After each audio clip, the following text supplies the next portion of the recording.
You're listening to Behind the Wheels with Doug Mason, Dave Walters, and Mike Yeagley. This is a show where we talk about heavy truck and medium-duty axolans. Doug, Dave, and Mike bring close to 100 years of experience and expertise in the transportation business. Join us once a month to learn new things about axolans. Sponsored by Alcoa Wheels, the global leader in aluminum wheel innovation. Welcome to another episode of Behind the Wheels. I'm Mike Yeagley. And I'm Doug Mason. And today we have as a guest Seth Clevenger. He's the managing editor of features at Transport Topics and the producer of the RoadSigns podcast. Seth, we're going to be talking a little bit about electric-powered trucks and autonomous trucks, I should say, and some of the impacts. But before we get started, why don't you sort of introduce yourself to our listeners? Sure. Well, it's great to be on the podcast. I appreciate the invite and looking forward to the conversation. So I've been at Transport Topics now for about 9 years, and all that time has been spent covering the trucking industry. I've always had a particular interest in technology and emerging technologies, and especially. So it's been a really exciting time to be a part of this industry because we see electrification and automation on the horizon. And a lot of that's developed just in the past several years. Transport Topics is we're the largest newspaper covering the trucking industry, but you can also find us online at ttnews.com. And for the past 2+ years, I've, as you mentioned, also been the host of our RoadSigns podcast, and of course you can find that through all the usual channels, Spotify, Apple Podcasts, and you can also find a landing page at ttnews.com. And I'll just mention that, I have yet to have a boring day of work covering the transportation industry. There's so much happening and a lot of excitement, especially on the technology side. I've been in the transportation business for over 30 years and heavy trucks for about 20 of that almost. And I'll tell you, like you said, things are always changing. Why don't we just sort of get a lay of the land where we are right now? Because I don't know that everybody is aware of everything that's happening right now in those spaces. When you're talking about electric-powered vehicles and autonomous vehicles, I'm sure your listeners might be familiar with everything that's going on, but I don't know that ours are. Why don't you sort of bring us up to speed with what's going on today? Absolutely. I'll just take it from the top. And I'd say over the last handful of years, there's just been an explosion of conversation and development and investment in electrification. If you go back, 5 years ago, it just wasn't there. And so this is something that's still, pretty new. It's something that went from seeming very futuristic to now being, right in front of us. And these vehicles are, really at least the prototypes are on the road now. And it's not just, a few players. It's really everyone on the manufacturing side, and many of the tier one suppliers are starting electric truck divisions and investing in this technology. And, we've seen all the OEMs are investing in electric trucks in one shape or form, all of them across the board. And you also have industry newcomers like Tesla and Nikola that are developing electric trucks and looking to jump into this emerging market. And it's still early. We're still in I'd say the fleet trial and the testing and learning phase. You have some large fleet operations that have had these trucks in their operations and in small numbers for some time now. Lots of trials and tests, and it's really ramping up toward commercialization and production that all of the OEMs will tell you they see coming. So it is real. It's coming in the years ahead. Obviously, there's going to be a lot of question marks and a lot of challenges with vehicle range and vehicle weight. Of course, is a huge issue with payload capacity. At least in Class 8, and charging infrastructure is another huge question mark. But we're in the earliest stages of this, and I think what we're seeing before our very eyes is the emergence of a new segment of the commercial vehicle market happening right now, and now is the beginning. We even see some early regulations that are going to start pushing the industry, at least parts of the industry, in that direction. Just on that note, I've seen, and maybe you can comment on this as well, the regulatory side and the governmental side, what CARB is doing in California, how they're pushing so strong there. And then I just saw recently that there were 15 different states, including the District of Columbia, that signed like a memorandum where they wanted to target zero-emission medium and heavy-duty vehicles. And the percentage is really quite large, 30% of sales by 2030. Do you think that's a reasonable time frame?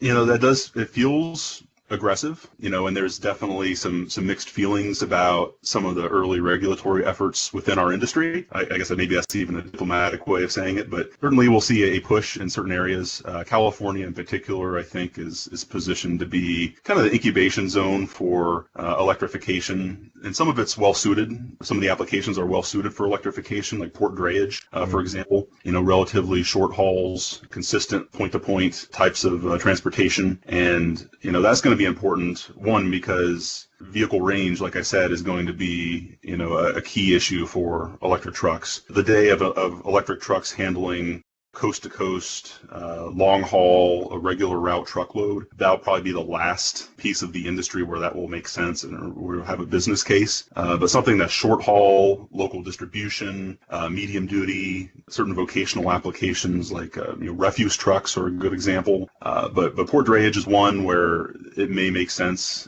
Also because in the beginning, any sort of electric truck operation is going to have to rely on its own charging infrastructure. So it's going to be kind of back to home at night for recharging before we see a full-fledged charging network either across the country or even on a regional basis.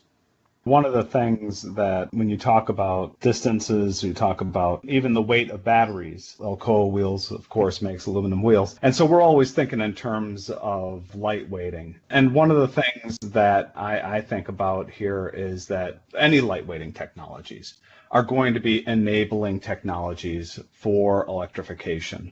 The weight of batteries and also the distance on a charge. A quote from Trevor Milton from Nikola saying that every pound is worth 50 cents per load. That's a crazy high number, and maybe that's true for bulk haulers today, but as we move into electrification, I think that's going to be more common. That focus on lightweighting seems like, to me, and I guess I'd love to hear your thoughts on that's going to be a big part of all of this. I think that's spot on. I mean, one of the key items is payload capacity, and every amount of weight that you add to a truck or remove from the tractor trailer, creates more capacity, and and that just goes to the bottom line because unfortunately right now the batteries, the battery technology has come a long way, but it's still very expensive and it's still very heavy. They're heavy batteries, and they really do eat into vehicle weight. So any opportunity to offset that does go a long way toward making the business case make a little bit more sense for a Class 8 type of application. So that's certainly something to watch. I know that's been a key focal point for vehicle design as the OEMs and suppliers look at ways to make this work. So now we're talking about long term. Doug brought up, what's going to happen with CARB. Where do you see the industry growing organically without regulation? Can you differentiate that? Can you see? Sure. Yeah. So, I think that business cases will make the most sense in short haul. I mean, there's, again, kind of just tied to the need for infrastructure in the beginning. Maybe this is tied into a little bit to regulations, but there's also a benefit. I can see, cities start to promote electric vehicles. We've seen that in Europe where, city centers have pushed for zero emissions or lower emissions. As you get in toward a city center, more highly populated zones. I'm wondering if we might see that in North America in the future. I mean, right now it's more regional based. The business case, of course, you no longer need to purchase diesel. I mean, you eliminate that cost.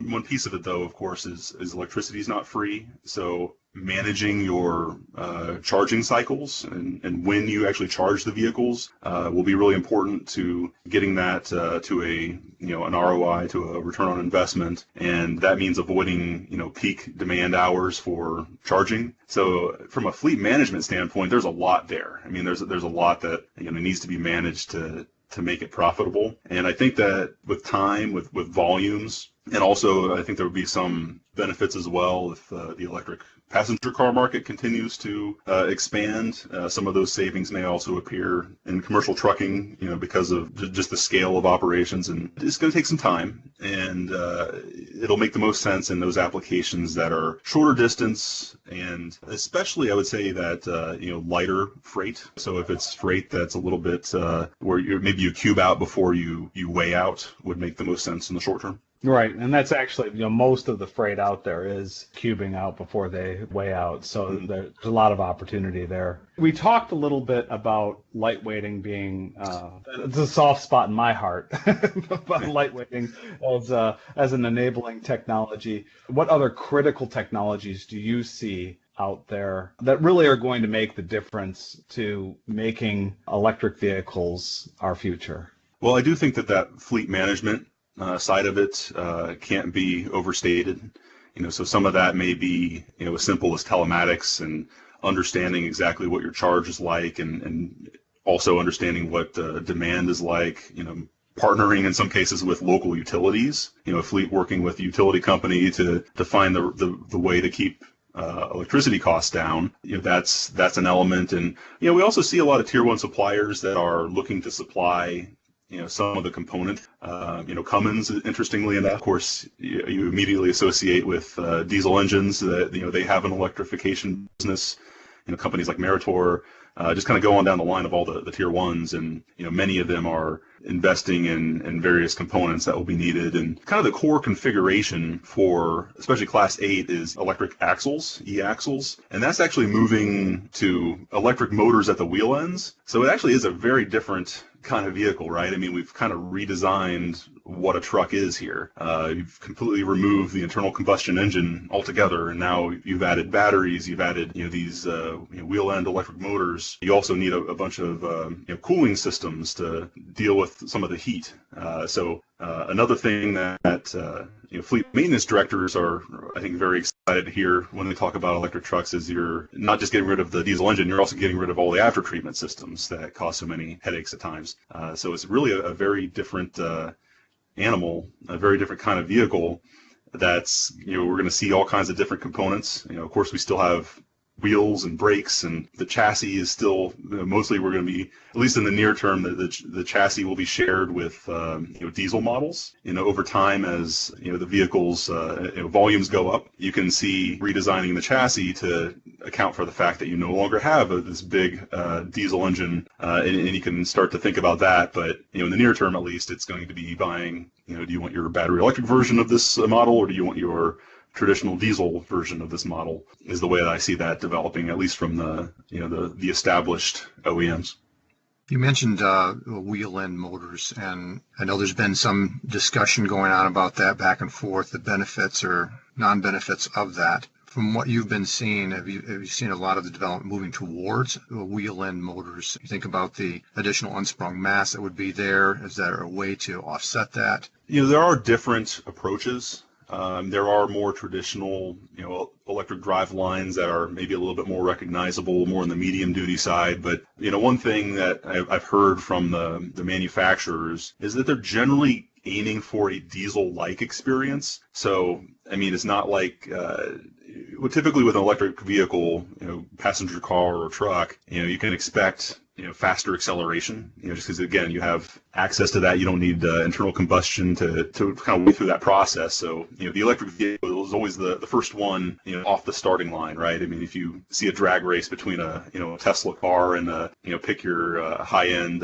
internal combustion sports car, for the first maybe quarter mile, or maybe a little bit less than that, the Tesla is in the lead before it eventually gets smoked. But you want to control that, right? I mean, you wanted to kind of harness the what you can do with an electric vehicle and make it applicable to hauling freight. And that's kind of the challenge that the manufacturers have, is to take this power source and make it familiar. If you're used to driving a diesel truck, you get in this vehicle and it's recognizable. It's not completely a different, feels like you're in a spaceship or something like that. So those are considerations, and I think that for the most part, the strategy is to make it seem familiar to drivers. It's interesting that OEMs are moving toward a diesel-like experience. I mean, I remember, and it wasn't that long ago, 2-3 years ago, every electric vehicle looked like it was out of Star Wars. Yeah, to interject a little bit, yeah, I mean, the first one out of the gate, the first manufacturer to really show, I would say, to really spark the conversation was Nikola. Again, that's kind of a little bit more like the bullet powertrain design. The Tesla Semi is much the same. It's very aggressively aerodynamic and does look, kind of like, all right, to the point where, Tesla even has gone to, a single seat inside, and it's actually center position. So it's kind of like a Formula One race car where you're sitting right in the center of the cab. And that was a really unique design choice. It's one of those things where I can see a lot of traditional truck drivers just stepping in and saying, "What is this?" But I can also see a lot of people in their 20s, who are maybe considering a job in trucking, seeing that and it's like, "Wow, this is so exciting! I can't wait to drive this. I'll be a truck driver if I can get behind the wheel of this." I mean, that's kind of the balance here. I mean, the startups, the newcomers are kind of redesigning the truck more wholesale, and the more traditional OEMs the nameplates that we see out there today and on diesel models are generally adapting those chassis and those models to a battery electric version. Another question to go back to. I mean, we're like all about the wheel here, obviously, is what we're doing. But the whole wheel end, regenerative braking, obviously there's significant benefits to that. It obviously depends on the size of the vehicle and how the design's all put together. What do you see that in terms of how it will be implemented and the true benefits it may give relative to range improvements? Yeah, certainly part of the conversation, especially because range is so important in trucking. And, you'll get that more in a kind of a stop and go urban distribution. You think of like beverage trucks and, vehicles that are more about local distribution. You can get more of those benefits. That I think will absolutely be a huge part of the consideration. For longer distances, more over the road, I think that the range issue will be addressed in other ways. For the most part, one of the popular approaches from the developers so far has been hydrogen fuel cells. So that's actually one of the paths that Nikola is pursuing. Some of the more traditional OEMs are also investing in fuel cell or partnering on a fuel cell. Kenworth has a partnership with Toyota, kind of using the same fuel cell technology they use on the passenger car side. Again, limited volumes, but there's definitely a lot of exploration as to how hydrogen fuel cell, in conjunction with an electric powertrain, can extend the range. Of course, then you also need the hydrogen fueling infrastructure to support that as well. So that is a lot of new technology to put together and make it all work. But that's probably one of the leading options to try to get zero emissions in long haul trucking. One of the things that when you start getting into long haul trucking, especially here in the U.S., that flexibility of design is absolutely critical. And I can foresee that is also going to be a factor in electric vehicles, just like it is with the diesel solution we have out there today. Looking at the market, I would say that the medium duty segment seems to be a little bit better. I'm going to say it seems like it might have a little better fruit, that sort of last mile, like you were saying earlier. There's a lot of UPS trucks out there. There's a lot of that going on. When you speak with the OEMs, it seems like they're focusing on one package or a limited number of packages just to get this thing going. And then what is that you see them sort of leaning toward? Yeah, I do agree with you that, shorter distances, more medium duty, final mile makes a lot of sense, just given the, advantages and constraints of the technology. And, I do see those markets emerging most rapidly. And you look at companies like a UPS, like pretty much any sort of alternative fuel you can imagine, UPS has been and will test it. Natural gas, propane, auto gas, CNG, LNG, electric, fuel cell. I mean, they're willing to try just about anything, but it does seem like there's the best opportunity in the near term is more of the kind of the return to home base kind of operations, and it'll ramp up more slowly for long haul. And I think when you do start to see electric vehicles in regional and long haul, they're going to be in operations that are more kind of dedicated to certain lanes, point to point, because you have the infrastructure. Maybe it's to certain shippers that really want to move toward zero emissions as sort of a corporate sustainability plan, or a way to promote the company, or meet their own targets, and you would see a fleet partner with a shipper that has charging available on the other end. But yeah, the days of a regular route, owner operator who's going to take a load and go who knows where, the next couple weeks. That flexibility, of course, is going to remain with diesel for a very long time because the infrastructure is already built out for that. It's just going to take a long time for charging for, not just charging, but charging for heavy and medium duty trucks to be available nationwide. So I definitely think diesel is going to have a huge part of our industry for a very, very long time. We're just seeing this new category emerge, and we'll see it catch on most quickly in those categories, those applications that are best suited to it. And yeah, I think that it starts with local, and then you can move into like a port drayage kind of operation and into regional, especially kind of a point-to-point operation. Right. Well, Seth, do you have any final words for our listeners before we sign off? Oh, I'll just mention that there's also, of course, a lot happening in the world of automation, and whether it's advanced driver assist systems, autonomous vehicles. Of course, that all eventually goes back to the wheel as well. The broadest application is driver assist technology that kind of builds on the collision mitigation systems that are already on the market today. And we see some startups and OEMs also investing in higher levels of automation. But one really interesting piece of that conversation, and I think tends to get overlooked, is that braking is really important to that. Whether it's collision mitigation, ADAS, truck platooning, and beyond. There's a push toward disc brakes, as an important enabler for higher levels of automation in particular. But really anything that's going to automatically engage the brakes, and of course that gets pretty close to your wheelhouse, pun intended.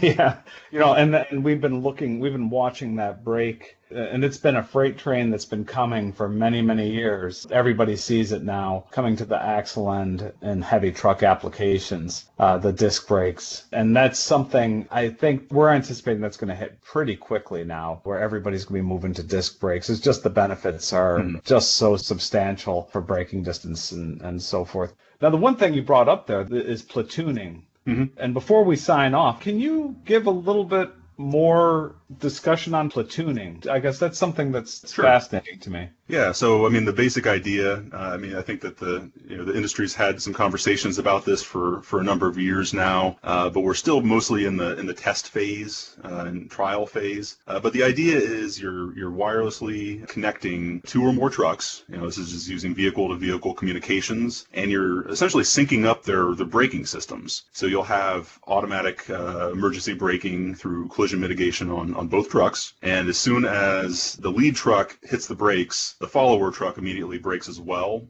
And what you get from that is aerodynamics. You can have a significantly shorter following distance, right? So it's essentially kind of the high-minded version of drafting, where you gain a lot of fuel economy benefit there if you're in the right conditions, long stretches of open highway, you're not stuck in traffic, you're at highway speeds. And that's is an intriguing opportunity to save fuel economy, but you need to manage that. You need to have the connections, and eventually, there's a thought that you can add, not only an automated steering component to the follower truck or trucks, but maybe you can even eventually, one way to get to an unmanned operation would be a sort of a road train where you have one lead truck that's piloted by, a driver, and you have one, maybe two trucks, essentially drone trucks that are following wirelessly in a platoon. And of course, what's very key to that is you better be able to rely on your brakes if you're going to have a platoon, whether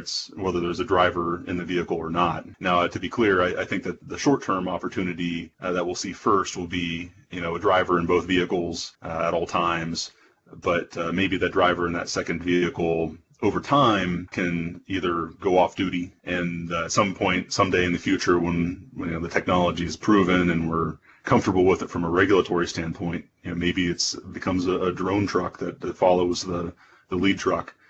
So that's an idea that's out there. There are a couple companies that are startup companies that are working on that. Peloton, Locomation are the two I have in mind, and the OEMs also have been investing in it. And so that's another technology piece that we've been watching closely. Okay, Doug, any final questions from you? But I just want to say thank you, Seth, for joining. Very interesting to discuss the future of electric trucks. I agree that they are going to come, and they're going to be very specific at first, like you said, very specific applications, and looking forward to obviously putting our wheels on those trucks as well. Thank you very much for being on the show. Oh, great. No, appreciate the opportunity. It's great to talk to you guys. Well, that's all we have for this episode of Behind the Wheels. We'll see you next time. Sponsored by Alcoa Wheels, the global leader in aluminum wheel innovation, manufacturing, and technology. Inventing the first forged aluminum wheel in 1948, its team of experts continue to develop the most lightweight, efficient, and high-performing commercial vehicle aluminum wheel products. Bringing you revolutionary innovations like Alcoa DuraBrite wheels, Alcoa DuraBlack wheels, the new Alcoa Wheels hubboard technology, and the lightest truck wheel on the market, Alcoa Ultra One 22.5 by 8.25 wheel. Alcoa Wheels, the global leader in aluminum wheel innovation.